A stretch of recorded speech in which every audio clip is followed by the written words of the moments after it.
So এটা হচ্ছে আমাদের রুম। দারুণ রুমটা, বেশ ডাবল বেড, খুবই সুন্দর লাগছে। আর সব থেকে বেস্ট পার্ট হচ্ছে ভিউ। এখান থেকে সুন্দর ভিউ দেখো,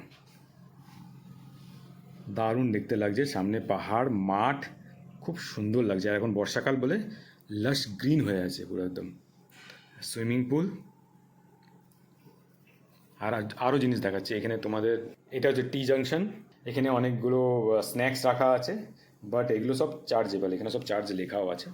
কেন এটা রাখা, মানে চার্জ যাকে বলি আমরা, যা একটু পরে বলছি। আর এখানে টিভি আছে, বড় আয়না, আর টয়লেটটা বেশ নিট অ্যান্ড ক্লিন, সুন্দর নিট অ্যান্ড ক্লিন। আর এটা হচ্ছে আমি। আর তোমাদের দেখাচ্ছি একটা জিনিস, লকার, স্লিপার, তারপরে হচ্ছে লিকার। এখন আমরা আছি টাটানগর জামশেদপুরে। এই রিসর্টে তোমরা যদি লোকেশন জানতে চাও তো আমাকে কমেন্ট করো, আমি ডেফিনেটলি তোমাদের এই রিসর্টের লোকেশন পাঠিয়ে দেবো। জাস্ট আমাকে একবার কমেন্ট করো কেমন লাগলো এই জায়গাটা।